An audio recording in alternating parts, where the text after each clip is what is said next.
اس کے چہرے پہ بکھری لٹوں کو سنوارتے ہوئے شاویز نے بڑی سنجیدگی سے کہا۔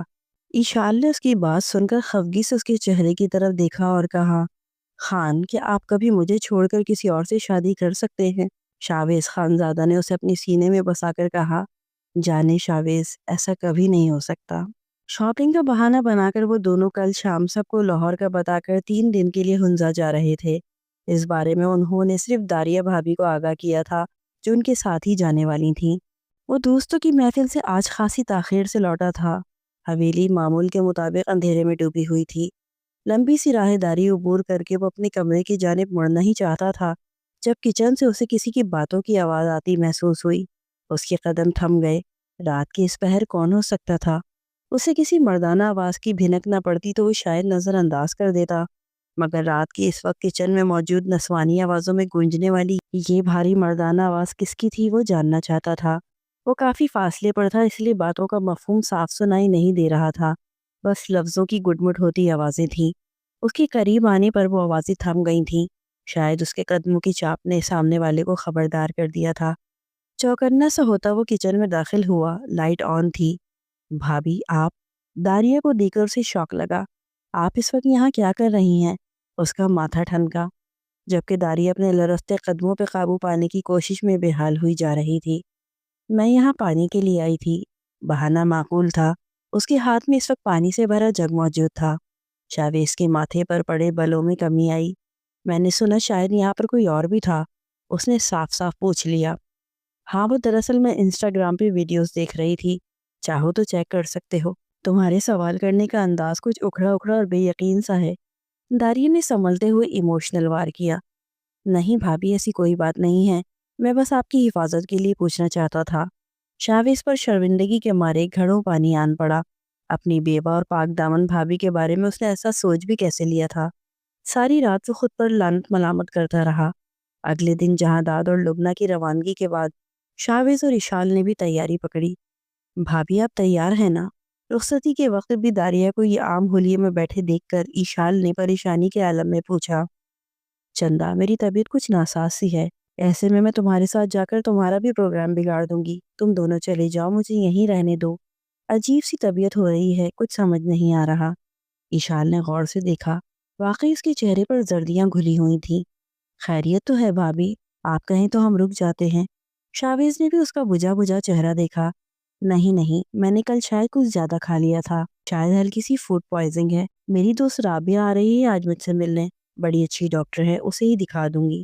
تم لوگ جاؤ، میری فکر مت کرو، میں ٹھیک ہو جاؤں گی۔ پکا نا بھابھی؟ سوچ لیں، اگر آپ چاہیں تو ہم اب بھی رک جاتے ہیں۔ ایشال کو بھی انہیں اس طرح چھوڑ کے جانا مناسب نہیں لگ رہا تھا۔ ارے ضدی گڑیا، میں نے کہا نا میں بالکل ٹھیک ہوں۔ اگر تم لوگ میری وجہ سے نہیں گئے اور تمہارے پروگرام خراب ہوا تو اس غم میں اور بیمار ہو جاؤں گی۔ پلیز چلے جاؤ۔ داریہ کے بے حد اصرار پر اسے اپنا خیال رکھنے کی تاکید کر کے وہ روانہ ہو گئے۔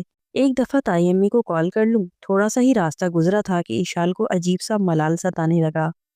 کم آن ایشال، نکاح کو شادی کے لقب سے نوازا جاتا ہے اور ہمارا نکاح بہت پہلے ہو چکا ہے، اس لیے تم بھی دقیانوسی باتیں سوچنا بند کر دو، پھر تو مجھے اپنے آدھے شوہر کی بجائے اپنا دوست بھی سمجھ سکتی ہو۔ اس طرح تو میں بالکل آپ کے ساتھ نہیں جا سکتی۔ آدھا ادھورا شوہر ہی ایک بہتر آپشن ہے۔ اس کی تجویز پہ ایشال کا چہرہ مزید اترا۔ شاویز نے ایک ترچھی سی نگاہ اس نازک کلی کے بے چین سے چہرے پہ ڈالی، گاڑی کو بریک لگا کر وہیں سڑک کنارے روک دیا۔ کیا ہوا؟ یہ تو میں پوچھنا چاہتا ہوں، کیا ہوا ایشال؟ تم میری بیوی ہو، تمہیں میرے ساتھ جاتے ہوئے کس چیز کا خوف ستا رہا ہے؟ میں کسی طرح کی حد قبل از وقت پار نہیں کر سکتا۔ کیا تمہیں مجھ پہ بھروسہ نہیں؟ اس کی آنکھوں میں آنکھیں ڈال کر شاویز نے پوچھا تو بے اختیار اس نے نفی میں سر ہلایا۔ مجھے آپ پر بھروسہ ہے، میں بس یہ سوچ رہی تھی کہ تائی اماں کو پتہ چلا تو وہ بہت ناراض ہوں گی۔ انہوں نے مجھے آپ کے ساتھ تنہائی میں ملاقات سے منع کیا تھا، کوچا کہ میں آپ کے ساتھ جا رہی ہوں۔ تم میرے ساتھ بالکل محفوظ ہو ایشال، کوئی بھی تمہارے اوپر انگلی نہیں اٹھا سکتا۔ اماں سائن سے میں خود بات کر لوں گا۔ اب یہ بچوں جیسی باتیں بند کرو اور اس یادگار سفر کو انجوائے کرو۔ شاویز نے ایک مرتبہ پھر منزل کی جانب رخت سفر باندھا۔ پہلے وہ دونوں لاہور پہنچے تھے، وہاں پورا دن شاپنگ کرنے کے بعد انہوں نے ہنزا کا سفر شروع کیا تھا۔ راستہ پر دونوں گاتے بجاتے جا رہے تھے۔ منزل کے قریب ایشال تو تھک کے سو گئی تھی، مگر شاویز مسلسل ڈرائیونگ میں مصروف تھا، اس لیے وہ اپنے طے شدہ شیڈول کے مطابق وقت پہ ہنزا پہنچ گئے تھے۔ تمہارا روم بالکل میرے روم کے ساتھ ہے، کسی بھی وقت کسی چیز کی ضرورت ہو تو تم بآسانی مجھ تک رہائی حاصل کر سکتی ہو۔ تیزی سے گیسٹ روم کی طرف سیڑھیاں چڑھ کر دوسرے فلور کی جانب بڑھتے ہوئے اس نے اشال کو آگاہ کیا۔ کیا مطلب ہے خان؟ آپ اچھی طرح جانتے ہیں میں کبھی بھی اکیلی نہیں رہی، مجھے ڈر لگتا ہے۔ میں اکیلے انجان جگہ پر سو تک نہیں سکتی۔ مجھے کچھ نہیں پتا، میں آپ کے ساتھ آپ کے کمرے میں رہوں گی۔ کمال ہے، ویسے عجیب لڑکی ہو، پورا راستہ تمہیں میری قربت کا غم ستائے جا رہا تھا اور اب تمہیں میرے ساتھ روم شیئر کرتے ہوئے ذرا فرق نہیں پڑ رہا۔ کیسی بے شرمی سے منہ پھاڑے فرمائش کر دی۔ ساری رات خوف کے سائے میں گزارنے سے بہتر ہے میں تھوڑی سی بے شرمی کا مظاہرہ کر ہی لوں، وہ بھی دو بدو بولی۔ شاندار گیسٹ روم کا کمرہ بھی عالیشان تھا۔ بیڈ پر اشال نے قبضہ کر لیا تو مجبوراً شاویز کو صوفے پہ سونا پڑا۔ وہ رات تو جیسے تیسے تھکن کی وجہ سے گزر گئی۔ انہوں نے اگلے دن شاپنگ کی۔ اس طرح رات کو اشال تھک ہار کے گہری نیند سوئی تھی۔ آدھی رات کو کروٹ بدلتے وقت ٹھنڈ سے آنکھ کھلی تو نظر اپنے برابر چت لیٹے شاویز سے ٹکرائی، جو اس کا لحاف پورا خود پر اڑے ہوش و خرد سے بیگانہ نیند کی وادیوں میں غرق تھا۔ اشال بوکلا کے اٹھ بیٹھی۔ اگلے ہی پل شدید تیش میں آ کر اس نے شاویز کو بری طرح سے جھنجھوڑ ڈالا۔ شاویز ہڑبڑا کے اٹھ بیٹھا۔ کیا ہوا؟ وہ نیند سے جاگا تو سو گھبرایا ہوا تھا۔ خان آپ یہاں کیا کر رہے ہیں؟ آپ نے وعدہ کیا تھا آپ کسی قسم کی حد پار نہیں کریں گے۔ اس کی بات پر شاویز نے سر ہاتھوں پہ گرا لیا۔ نیند کے ہچکولے کھاتے ہوئے اسے اشال کی حرکت سخت بیزار کر گئی۔ کون سی حد پار کر دی ہے میں نے؟ ایک تو میرے پلنگ پر پاؤں پسار کر سکون سے سو رہی ہو، اوپر سے الزام بھی مجھی پر۔ کل رات بھی صوفے پر سو کے میرا پورا بدن اکڑ گیا تھا۔ اب یہ تشدد میں مزید برداشت نہیں کروں گا۔ تمہیں میرے یہاں سونے پر اعتراض ہے تو اٹھو شاباش، جا کر اپنے کمرے میں سو جاؤ۔ کھرا سا جواب دے کے وہ دوبارہ سے بستر پر دراز ہو گیا۔ لیکن خان آپ کو پتا ہے نا مجھے ڈر لگتا ہے۔ اشال جھنجھلا گئی۔ تو پھر چپ چاپ سو جاؤ یہیں، مجھے تنگ مت کرو۔ وہ آنکھوں پر بازو ٹکائے بھاری لہجے میں بولا۔ شاویز پر نیند کا غلبہ بری طرح سے چھایا ہوا تھا۔ خان آپ اچھا نہیں کر رہے، میں آپ سے ناراض ہو جاؤں گی۔ یہ کہہ کر اشال اس کا رد عمل دیکھنے کے لیے رکی، مگر جواب میں ہلکے ہلکے خراٹے گونجتے اسے چڑھا گئے۔ برے مون کے ساتھ وہ اٹھ کے صوفے پہ منتقل ہو گئی، جو بالکل کمرے میں موجود پڑی ایک واحد کھڑکی کے بالکل ساتھ دھرا ہوا تھا، جس پر لہراتے پردوں کا سایہ اشال پہ پڑ رہا تھا اور اسے ڈرا رہا تھا۔ رات آنکھوں میں کٹی۔ صبح شاویز سو کر اٹھا تو بالکل تر و تازہ تھا، مگر اشال کمرے میں کہیں دکھائی نہ دی۔ سو فریش ہو کر وہ اس کی تلاش میں نیچے چلا آیا اور گیسٹ ہاؤس کے لان میں بیٹھی تھی۔ اشال کے گال بری طرح پھولے ہوئے تھے۔ ویسے کیسی گزری تمہاری رات؟ کسی جن یا بھوت نے تم سے راہ و رسم بڑھانے کی کوشش تو نہیں کی؟ ہنس کر اسے چھیڑتے ہوئے شاویز کو اس کے ری ایکشن کا ذرا بھی اندازہ نہیں تھا۔ اشال اسے مسلسل غصے سے دیکھے جا رہی تھی۔ شرم و حیا تو آج کل کی نسل نے بیچ کھا لی ہے۔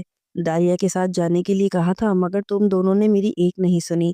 منہ اٹھا کر شاویز کے ساتھ اکیلی چلی گئیں۔ نہ پوچھنا ضروری سمجھا نہ بتانا۔ وہ آتے ہی اس پر برس پڑی۔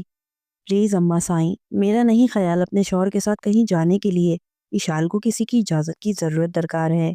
اتنی چھوٹی سی بات کا بتنگڑ مت بنائیں، وہ آفیشیلی میری بیوی ہے۔ یہ تو آپ نے رخصتی کی رسم کو ایک بڑا معمہ بنا لیا ہے، ورنہ بات اتنی خاص بڑی نہیں ہے۔ اشال کو حویلی کے کمرے سے نکل کے دوسرے کمرے میں ہی تو آنا ہے، مگر کیا کہیں کہ ہمارے معاشرے میں دنیا دکھاوے کے بنا گزارا ہی ممکن نہیں۔ شاویز تھکا ہوا تھا، آتے ساتھ ہی چیک پوسٹ پر روک لیا گیا تو وہ بیزار ہوا۔ ٹھیک ہے، اب تمہیں ہماری باتیں بتنگڑ ہی لگیں گی، تمہاری مرضی ہے، جو جی میں آئے وہ کرو۔ ماں کو خفا ہوتے دیکھ کر اس نے لب کو چل کر بے بسی سے اشال کو دیکھا، وہ بھی اسے ہی دیکھ رہی تھی۔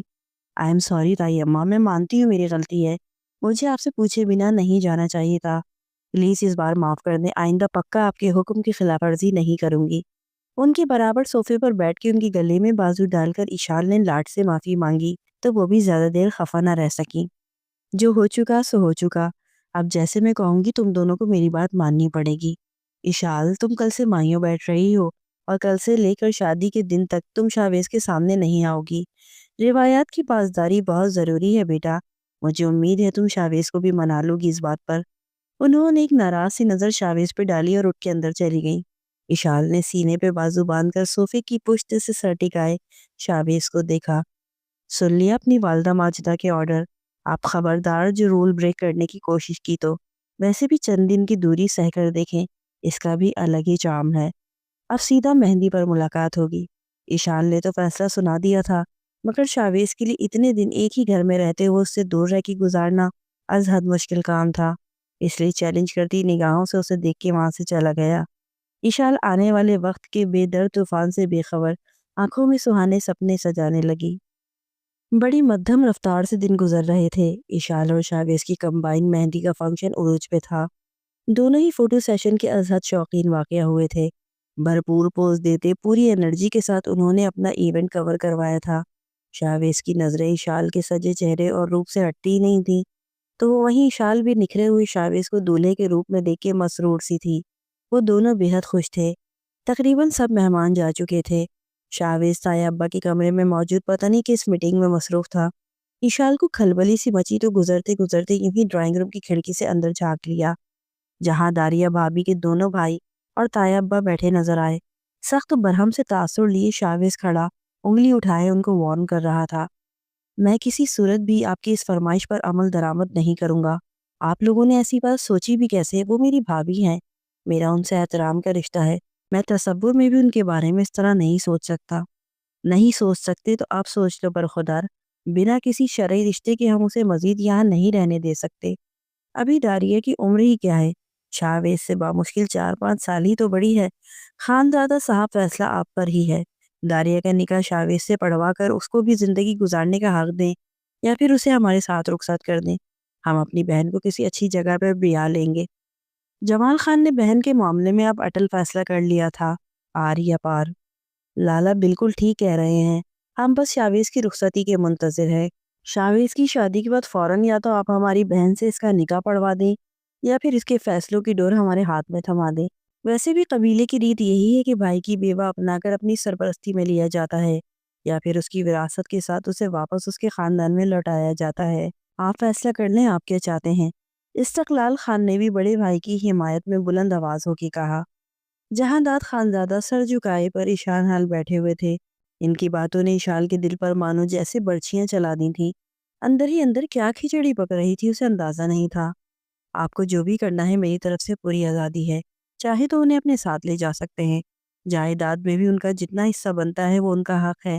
میں کبھی بھی ان کے جائز حق کی راہ میں رکاوٹ نہیں بنوں گا، اور اگر آپ انہیں یہیں رہنے دینا چاہیں تو بغیر کسی شرط کے چھوڑ جائیے، کیونکہ میں اپنی بیوی سے بے وفائی کرنے کے بارے میں سوچ بھی نہیں سکتا۔ شاویز نے بغیر ایک لمحہ ضائع کیے فیصلہ سنا دیا۔ رکیے آپ لوگ۔ دونوں اٹھ کر جانے لگے تو جہانداد خانزادہ کی آواز نے ان دونوں کی قدم روک لیے۔ جہانداد خانزادہ اب خود بھی کھڑے ہو چکے تھے۔ شاویز خانزادہ ہماری نسل کا اکلوتا وارث، اس ریاست کا ولی عہد ہے۔ ہم اب سے سارے معاملات کی ذمہ داری اس پہ ڈالتے ہیں۔ علاقے کے لوگوں کو انصاف دینا ان کا اولین فرض ہے۔ مجھے یقین ہے میرا فرزند اپنی ذات کو مد نظر رکھے ہوئے کسی معصوم کا حق نہیں مارے گا۔ داریہ سے نکاح ایک درست فیصلہ ہے شاویز، وہ اب تمہاری ذمہ داری ہے۔ ہم اپنے خاندان میں شامل ہونے والی عورتوں کو غیروں میں لوٹایا نہیں کرتے۔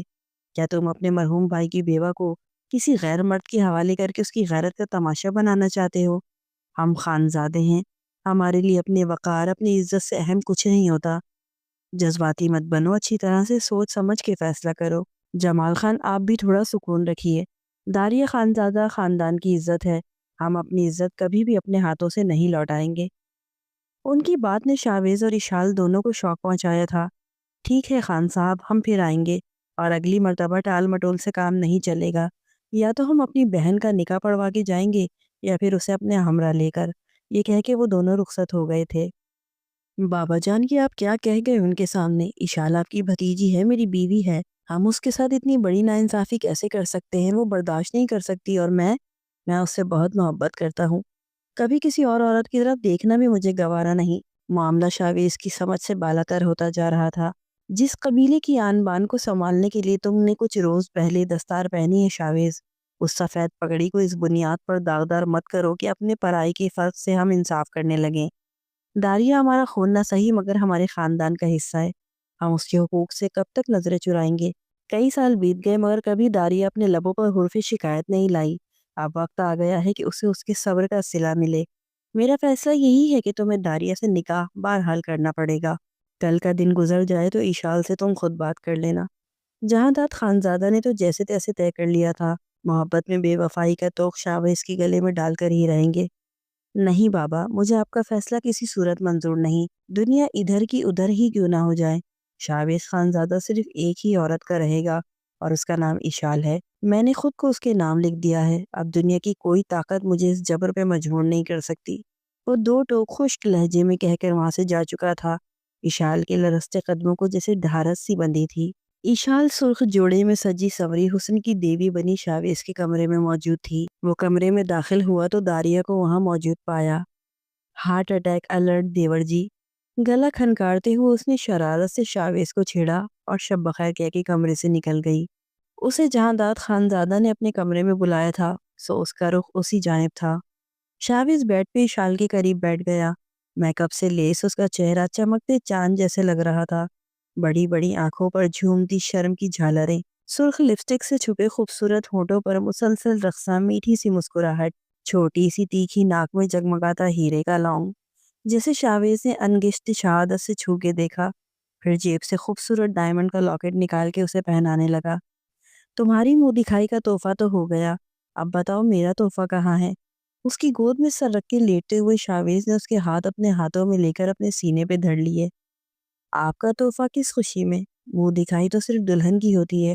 اشال کا دل سینے میں دھڑ دھڑ کر رہا تھا، وہ نروس ہو رہی تھی۔ کیوں بھائی، جب دولہے کا منہ ہوتا ہے تو پھر اس کی منہ دکھائی بھی ہونی چاہیے، یہ تو میرے ساتھ مکمل زیادتی ہے، اس نے احتجاج کیا۔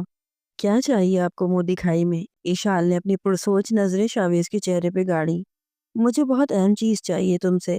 شاویز نے لیٹے لیٹے اپنا ہاتھ بڑھا کے تکیے کے نیچے سے پیپرز نکال کے اشال کے سامنے لہرائے۔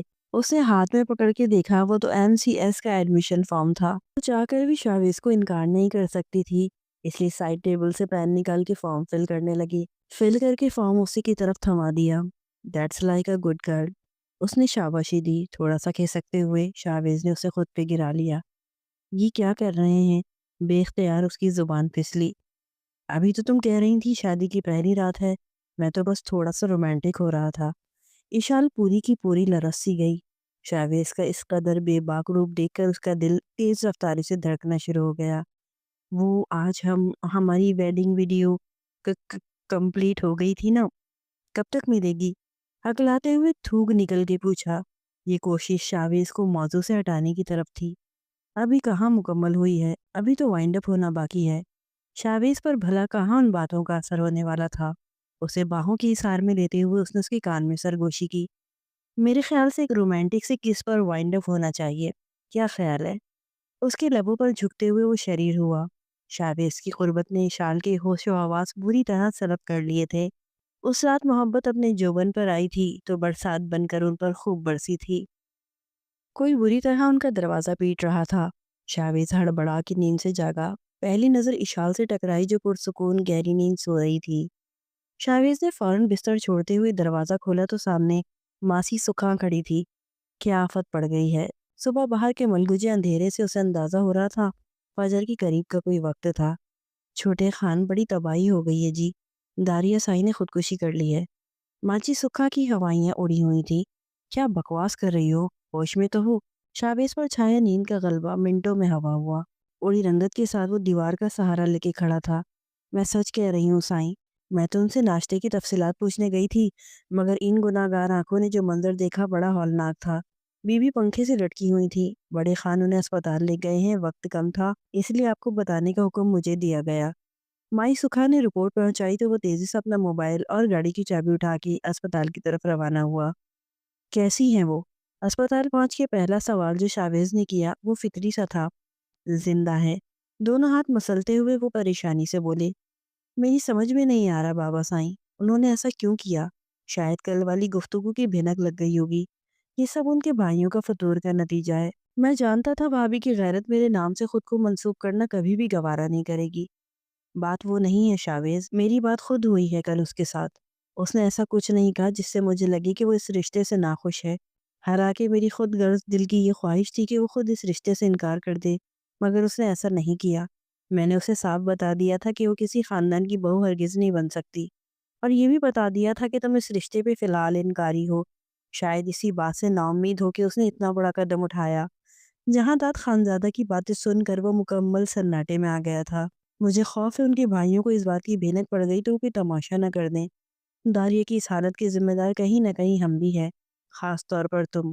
تمہیں اپنی بیوی کے آگے کچھ دکھائی نہیں دیتا، کسی کا حق بھی نہیں۔ اگر اسے کچھ ہو گیا تو اس کی موت کے ذمہ دار سراسر تم ہوں گے شاویز، تم۔ جہاں داد خانزادہ نے انگلی اٹھا کے اسے وارن کیا تو وہ نیچے ہی زمین پر ڈھیر ہوتا چلا گیا۔ پچھتاوے کی ہلکی سی چنگاری اس کے دل میں لگنے لگی تھی۔ 2 دن کے بعد داریہ ڈسچارج ہو کے گھر آئی تھی۔ ان 2 دنوں میں شاویز مکمل منظر سے غائب رہا۔ حویلی میں چیدہ چیدہ سے چند مہمان بھی جمع ہو چکے تھے، جن میں داریہ کے میکے والے شامل تھے۔ اشال شاویز کے غائب ہونے پر پہلے پریشان تھی۔ گھر میں خفیہ سرگرمی نے اس کی سانسیں مزید تنگ کر دی تھی۔ بھابھی، کیوں کیا آپ نے ایسا؟ بڑے گہرے خوف کے سائے میں گھر کر وہ ان کے روبرو ان سے سوال کر رہی تھی۔ جواب میں آنسو پیتی داریہ سر جھکائے بیٹھی تھی۔ آپ کی وجہ سے اگر میری خوشیاں بھرے سنسار میں آگ لگی تو یاد رکھیے گا، میں آپ کو کبھی معاف نہیں کروں گی۔ اپنے شوہر اپنے پیار کے معاملے میں ہر لڑکی خود غرض ہوتی ہے۔ اشال کا رد عمل فطری تھا۔ مولوی صاحب کی آمد پر اشال کا دماغ پوری طرح معاف ہونے لگا تھا۔ تھوڑی ہی دیر بعد تھکا ہارا پریشان حال مجھے چہرے کے ساتھ شاویز بھی حویلی میں داخل ہوا۔ اسے آتے دیکھ کے اشال بنا ارد گرد موجود لوگوں کا خیال کیے اس کے سینے سے لپٹ گئی۔ شاویز، یہ سب کیا ہو رہا ہے؟ یہ تایا ابا کیا کر رہے ہیں؟ پلیز انہیں روکیے، مجھے بہت گھبراہٹ ہو رہی ہے۔ جتنا غبار دل میں چھپا تھا آنسو کے ذریعے شال نے بہا دیا۔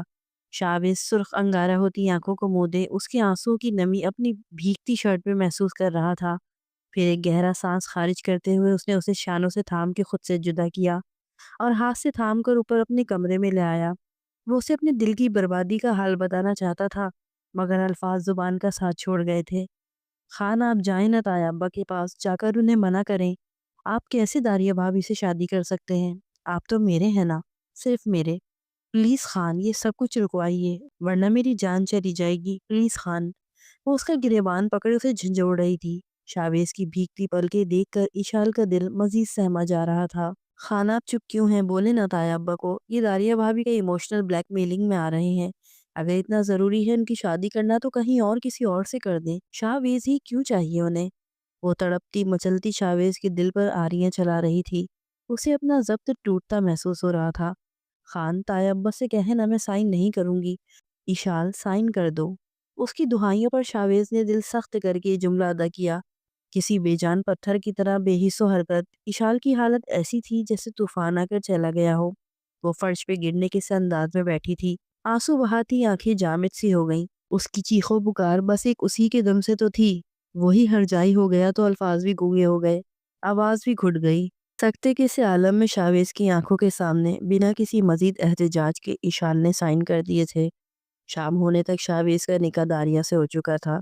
اشال شاویز کے کمرے میں اسی پوزیشن میں کسی ہارے ہوئے جواری کی طرح گھنٹوں بیٹھی رہی تھی، لوٹے پٹے مسافر کی طرح اپنے غم کا سوگ مناتی۔ وہ دل کو سمجھا رہی تھی، اس کی زندگی میں یہ انہونی ہو چکی تھی اور اب یہی سچ تھا۔ رات کا وقت تھا۔ شاویز دروازہ کھول کے اندر داخل ہوا۔ اسے ہنوز اسی طرح اکڑو بیٹھے دیکھ کے اس کی جانب بڑھا، اسے سہارا دے کے اٹھا کے بستر پہ بٹھایا۔ کچھ بھی کہنے کی جرت وہ اپنے اندر نہیں پا رہا تھا، مگر اسے کچھ تو کہنا تھا، کچھ ایسا جو اشال کے صدمے، اس کی برہمی کو کم کر سکے۔ مجھے طلاق چاہیے۔ اس کے کچھ کہنے سے پہلے ہی اشال بول اٹھی۔ شاویز کو کرنٹ لگا، تمہارا دماغ ٹھیک ہے؟ یہ تم کیا کہہ رہی ہو؟ صدمے نے تمہاری حالت بری کر دی ہے۔ ہم کل بات کریں گے۔ شاویز نے فرار ہونا چاہا، مگر اشال کی آواز نے اس کے قدم جکڑ لیے۔ اپنی دوسری بیوی کے پاس جا رہے ہو نا شاویز خانزادہ؟ سنتے جاؤ، کسی اور عورت کی حصار سے واپسی پر اشال خانزادہ کے پاس آؤ گے تو تم کسی صورت بھی اس کے لیے قابل قبول نہیں ہوں گے۔ میں تمہیں دھتکارتی ہوں شاویز خانزادہ، تم ایک بے وفا ہرجائی مرد ہو۔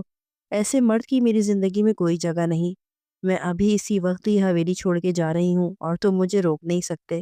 اگر تم نے مجھے روکا تو میں اس حویلی کی چھت سے کود کے جان دے دوں گی۔ تمہاری دوسری بیوی کی طرح خودکشی کا ڈرامہ نہیں کروں گی، یاد رکھنا۔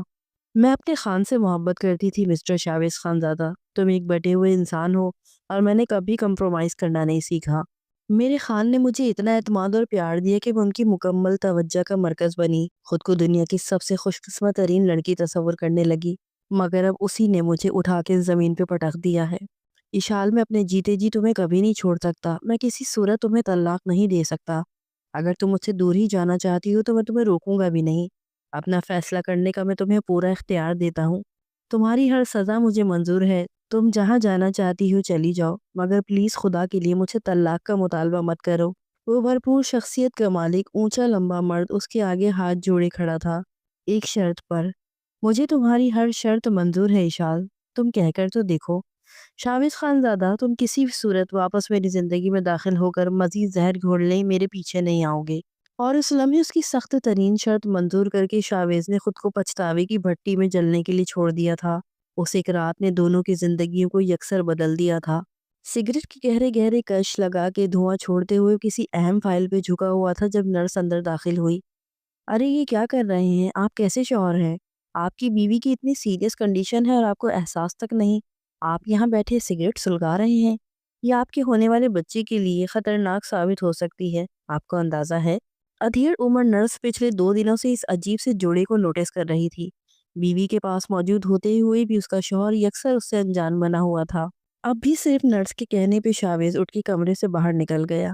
داریہ کی پریگننسی خاصے کریٹیکل مراحل سے گزر رہی تھی۔ خون کی شدید کمی اور مسلسل ہائی بلڈ پریشر کے باعث ڈاکٹر نے اسے 1 ہفتہ پہلے ہی ایڈمٹ کر لیا تھا۔ شاویز کو ہاسپٹل میں دم سا گھٹنے لگا تو وہ شہر میں موجود اپنے بنگلے پہ چلا آیا۔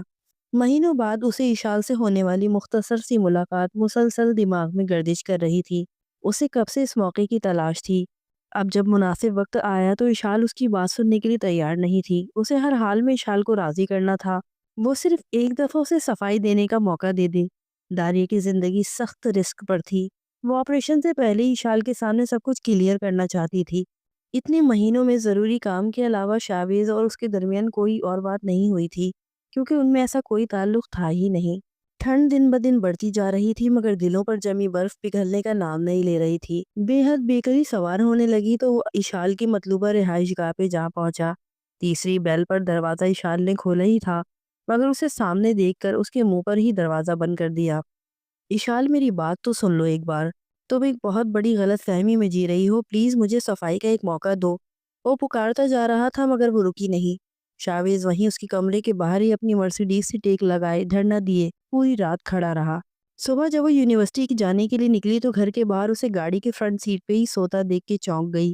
اس کا مطلب وہ رات بھر اس کا انتظار کرتا رہا تھا۔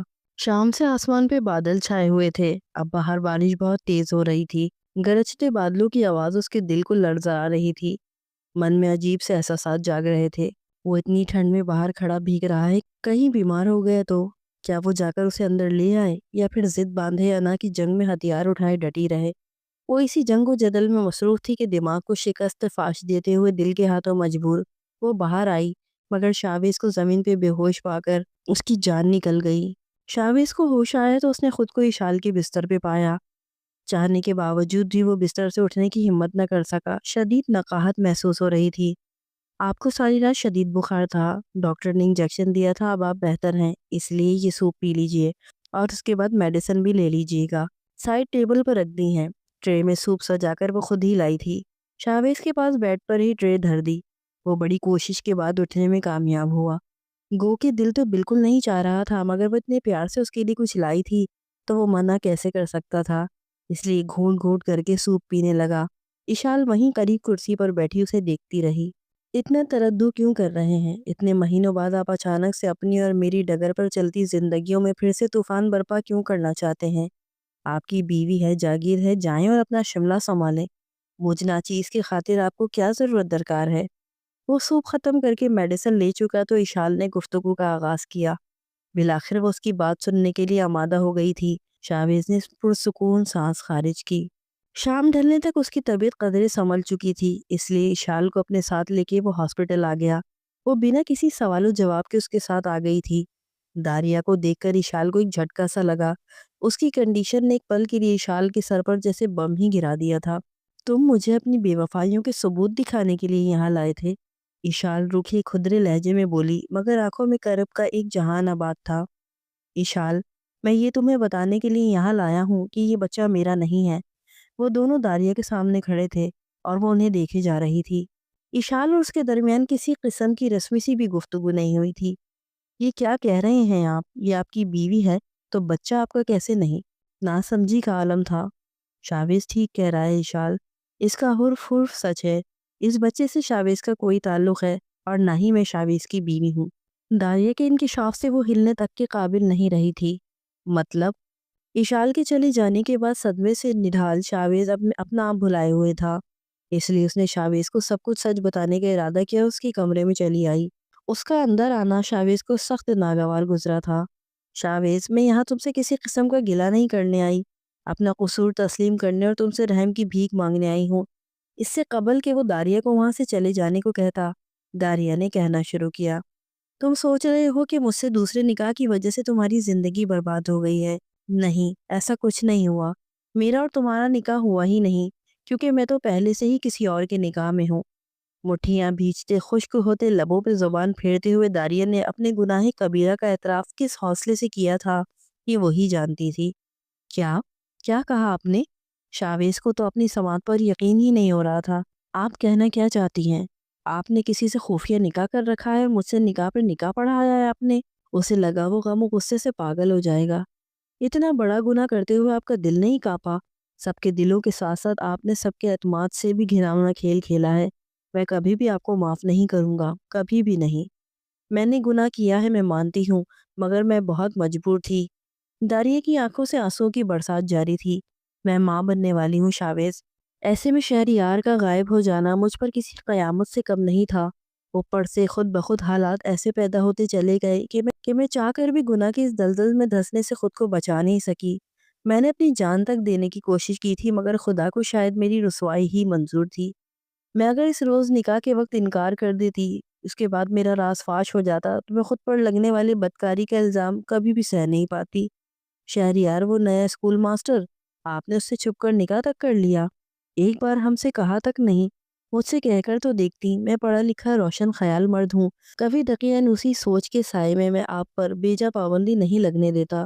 شاویز کے ہاتھ صرف پچھتاوے آ رہے تھے، کاش اسے یہ سب پہلے پتہ چل گیا ہوتا۔